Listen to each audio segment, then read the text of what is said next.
Hi everyone, my name is Steph, this is the Novelty Corner, and welcome back to my channel, and welcome to another try chapter video. This one is my 2021 ebook acquisition edition, so I did do a poll on my YouTube channel to see which version you would like to see next for this fourth installment, and 2021 won with 50% of the vote. So this is a little screenshot of when I actually started filming this video as to how it won. Now, full disclosure, I'm filming this in the second week of February. I have had surgery on my lower jaw 4 days ago. So if you're thinking, Steph, your face looks a little bit swollen, yes it is. And I haven't done a lot of talking. So we're going to see how this goes and just take it very slowly. If you've never seen one of my try chapter videos, this is where I try 10 books in various categories. I'm trying to read down my TBR. And the purpose behind this is to try the first chapters and then decide whether I want to read that book straight away, whether I want to DNF it and get rid of it because I'm no longer interested in it, or whether it's something I am interested in, so I am going to hold on to it. And this weekend I have gone through my previous try chapter videos and made a list of all the books that I said I do want to read but I haven't read yet. I may need to do something about that soon. And in fact, I think there are a couple of books in this collection that I may have tried first chapters of before. So if they come up again, it might be that they either have to be read or DNF'd. We'll see. Okay, so there are 38 unread books in my 2021 folder, and there are some series in here. So if I pull a book in the series that is not the next book that I need to read, then I'll just add the next book in that series. It'll just make life easier. And really there is not going to be anything off limits in this list. We're going to try and get through as much as we can. Alrighty, so let's bring up my random number generator. So between 1 to 38. This is the last number I used in one of my last try chapters. So we're just going to hit this 3 times and then we'll take the third number. 1, 2, 2, 3. 27. Okay, so this one is called Knockdown Dragon Out by Krystal Shannan. Next one. 13. 13 is Trust with the Chaser by Annabeth Albert, who's a pretty solid author for me. I know I generally enjoy her work, so it's always nice when one of her books pops up on one of these. Next number. 32. So number 32 on the list is Soulless by Kate Rudolph, which is a sci-fi romance. Next number is 38. All right, so 38 is a anthology. This one is called Burning Up. It features Virginia Knight, Nalini Singh, which is why I probably acquired it, Mel Jean Brooke, and the fourth person, is Virginia Cantron. Next number is 30. Number 30 is one I have tried a chapter of before. It is Sailing with Her Wolf by Ariel Marie. This is a sapphic paranormal romance, so I have to decide in this video whether I am actually going to continue to read it or whether I'm done with it, because I've tried the chapter, I just have not reached for it since then. Okay, number 8. Number 8 on the list is The Clinch by Nicole Disney, which I believe, from memory, is another sapphic romance, but I can't remember. Next up is 7. Oh, that's easy. Number 7 is Promise of Darkness by Beck McMaster, who I've read and enjoyed before. This is another one of her historically paranormal romance series. This light is really annoying. I just can't be bothered getting up to close the blinds. We'll just muddle through. 25. 25 is Daughter of Death by Lexi C. Foss. Again, an author I've not read for a very long time. We have 12. Again, this is one that has come up in a try chapter before. It is Pucked Off by Helena Hunting. So it is on the read it or get rid of it list. And then the last one is 4, and that is On Broken Wings by Cleeton, which I think I picked up because of a review on Fated Mates, the Fated Mates podcast. So we'll give that one a shot. And now, while the sun is really blowing everything out, this is very professional of me, I'm just going to start reading the first chapter of Knockdown Dragon Out, and then I'll sort out the blind situation. Okay, so we've still got some of the weird lighting, but hopefully not as blown out as before.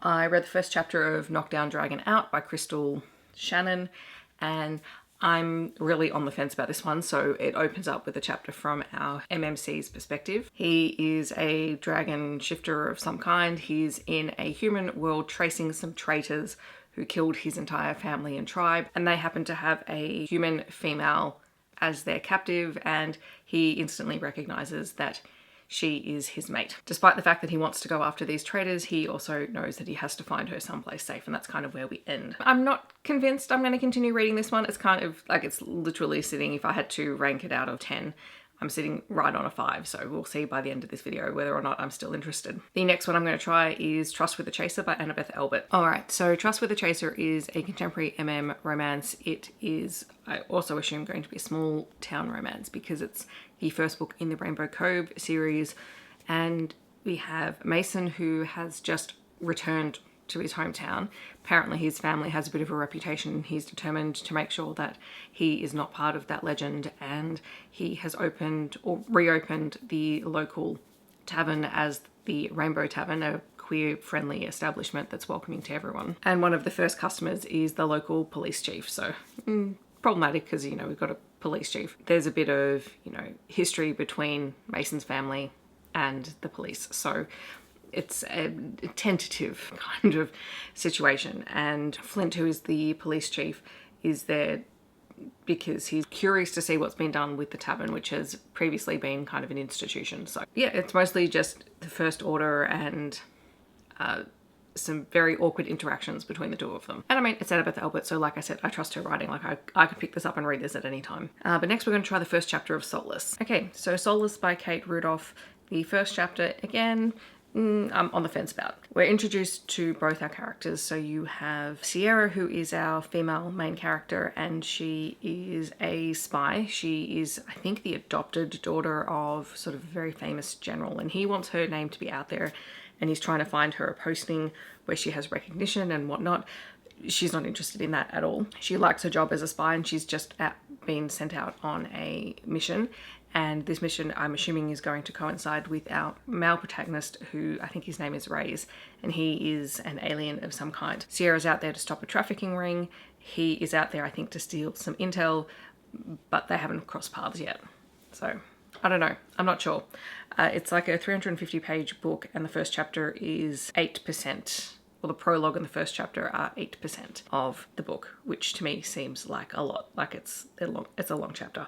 So I don't know. I'll think about it. Next, we're going to try the first chapter of the first story in the Burning Up collection. All right. So despite not being first named on this collection, Nalini Singh's story is first. It's Rhea and Emmett's story, and it starts out with Rhea just post being attacked in San Francisco, and she has been assaulted and is injured, and Emmett and Dorian are part of the crew that take down the person who is attacking her. It's Nalini Singh. I'm going to continue this at some point anyway. I can't remember if I've read this before. The story is called Whisper of Sin, and I've read a lot of the little side changeling novellas and short stories, but if I have read this one, it was ages ago, so it feels familiar, but also there are things that I don't remember. My brain is not a perfect thing. All right, so next I'm going to reread the first chapter of Sailing with Her Wolf, and this is it. It's either it's going to be read or it's not, because I've already read the first chapter once before. Let's see how this goes. All right, so the first chapter of Sailing with Her Wolf is Marley and Zara, who are two best friends. They're talking on the phone. They're going on a trip together. Marley is getting off while talking to Zara on the phone, and Zara doesn't know, which I'd forgotten that about this book. I'm no more intrigued to pick it up now after the second read of the first chapter than I was the first time. So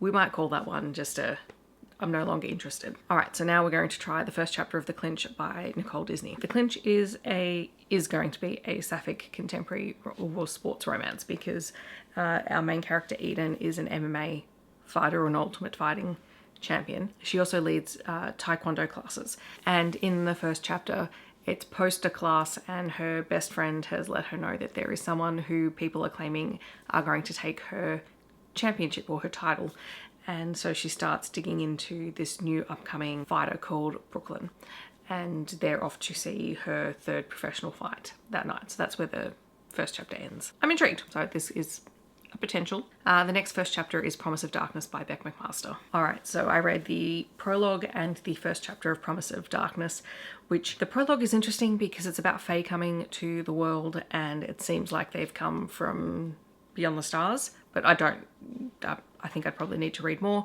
and sort of the rise and fall of the Seelie and the Unseelie in this world. And in the first chapter we meet V, who is the second princess of the realm, and so she's not in line for the throne, and her sister is the one who is going to eventually take over from their mother. And part of their discourse after they've fought one of the Fae is that V is not going to survive. Like, she has very limited options of surviving once her sister takes the throne.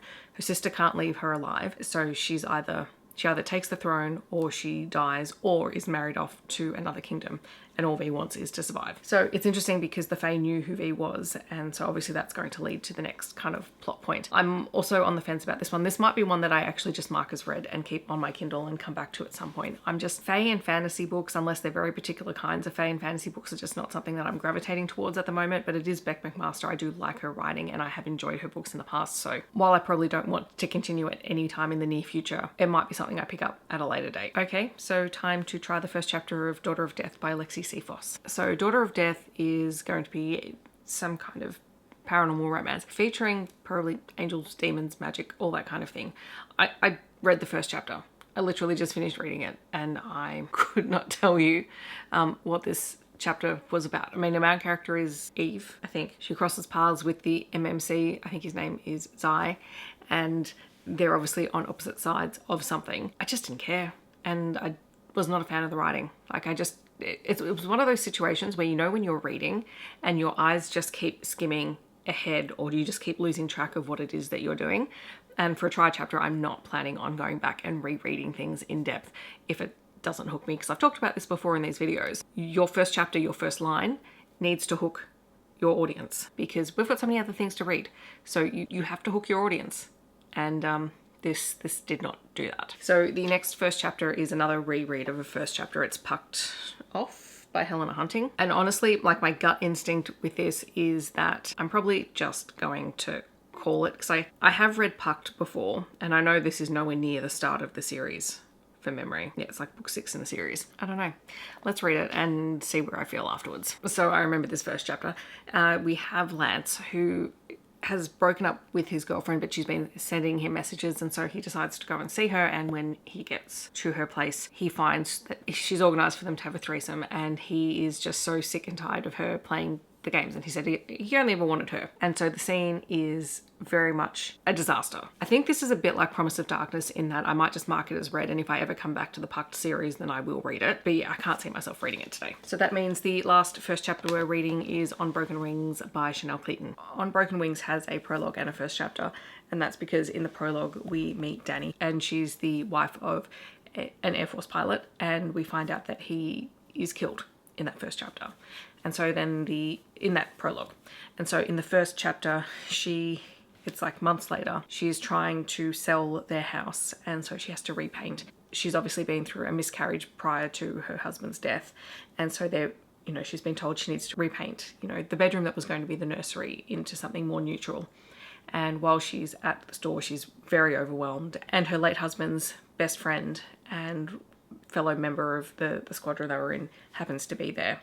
And turns out, he's been in love with her for the longest time. I just don't think I'm ready for the emotional damage that this book would do.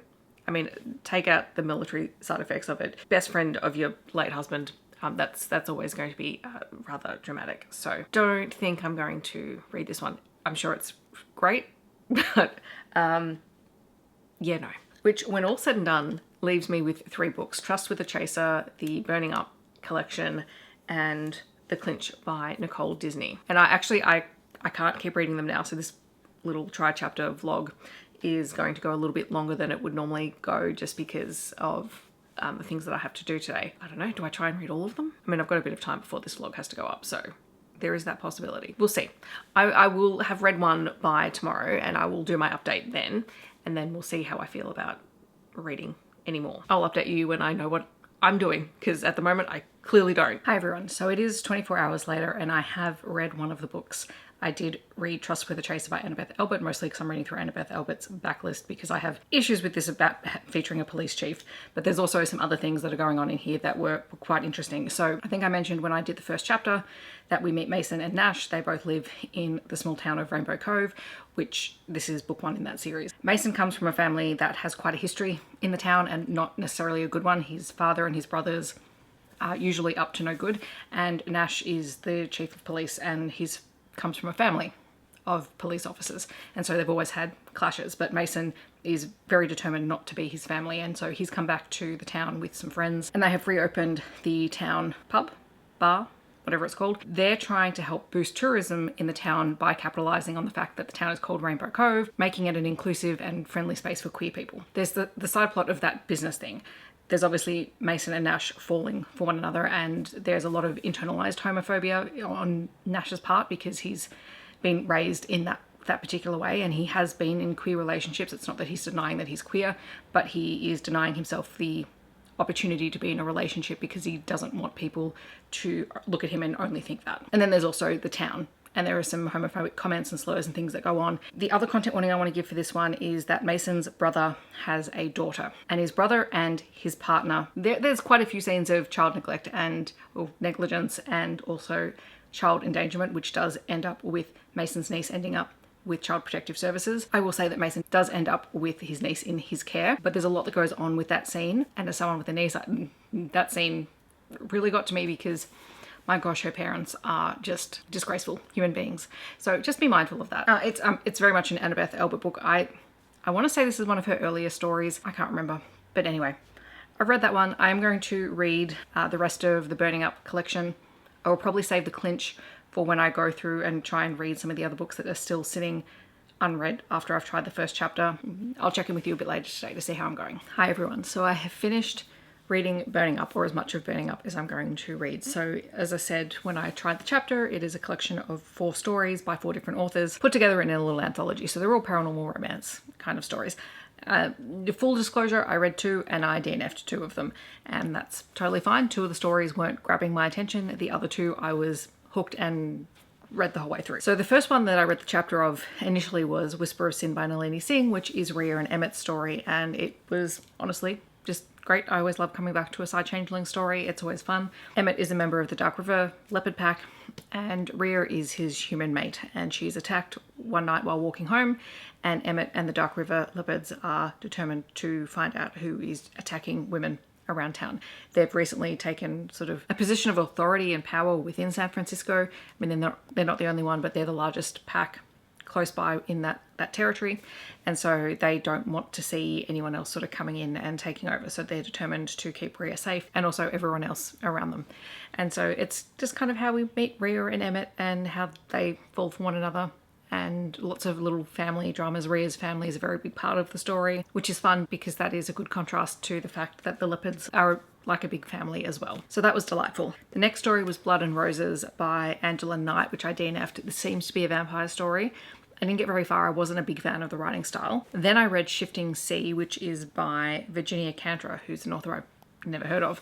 And this is a historical paranormal romance, and you have Jack, who is formerly military. He's a major, and he's come back to town. He's become the heir of the estate of this little small coastal town in Scotland. One night he is out and about sort of walking along the shoreline, and he comes across a woman, and her name is Morwenna, and they sleep together, and he becomes enamored by her.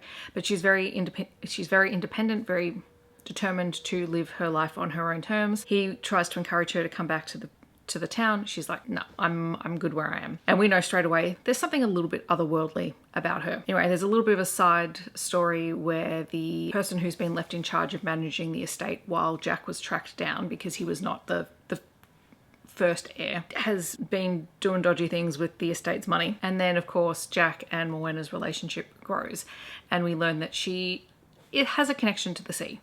And it's really interesting, like it's a really interesting take on it. So they do talk about selkies, and I wondered if that was what it was going to be. And kind of yes, but also no. So I was very intrigued by that one. I think maybe an extra chapter sort of to wrap up the ending, just because of some things that happened. Felt like we could have had a little bit more of a groveling scene that was owed, but otherwise, it was just a delightful little story, and I do like paranormal sea kind of romance stories. Anyway, and then the last story, which was the other one that I DNF'd, was Here There Be Monsters by Mel Jean Brooke. I tried the first couple of chapters. I just wasn't interested, and I honestly couldn't tell you what it was about because I was that disinterested in the story. 2 out of 4 is not bad. That's a 50% hit rate, which for, you know, an anthology or a collection is still fairly decent, because I only probably picked this up because of the Nalini Singh story. So getting an extra story out of it that I liked from a new to me author, bonus. I was contemplating also reading the Clinch for this video, but I think what I'm going to do is I'm going to hold off on that. I'm going to save that for when I start working my way through some of those other titles. It's definitely one I do want to read. I may even just pick it up before then. I don't know. We'll see how I go. That's the 2021 tri-chapter video, so hopefully you have enjoyed it. I consider this to be fairly successful because there are 7 DNFs, 2 read, and 1 is going to be read in the near future. So that's a decent win for me. In the comments, I'd love to know if you've read any of these stories, if you're planning on picking any of them up, or if you have recommendations for things that are similar, feel free to let me know down below. If you want to let me know that you're here but you don't want to leave a comment, feel free to leave a book stack emoji, and I will see you in my next video. Thanks so much for watching. Bye everyone.